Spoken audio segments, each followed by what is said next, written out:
London's Underground Railway, the first in the world, celebrates its first century.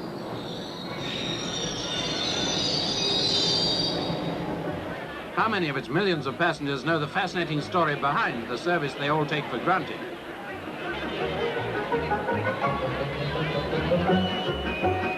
The early Underground featured the cut and cover principle, a deep trench in which the tube was buried before filling in the excavation.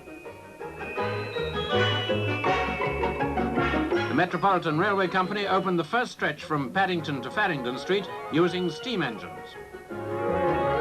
Stockwell was one end of the first electric tube, opened in 1890.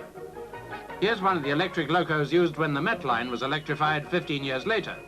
The old Metropolitan, in steam form, had already reached Buckinghamshire by 1899. The 1914 carriages on the inner circle survived for nearly 40 years. Quite an anachronism on a system which has always been so up to date. Fares have risen since the Twopenny Tube, but you can still see links with the past. The facades of older stations contrast quaintly with the public image of the modern Underground.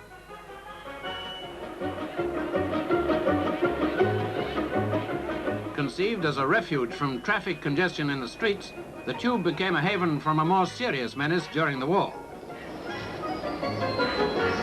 Today, some 500 trains link the suburbs with the city over 240 miles of track.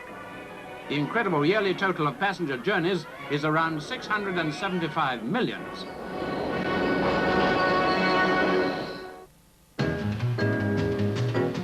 Already on trial by Londoners travelling on the Central Line, the latest hands-off Underground trains.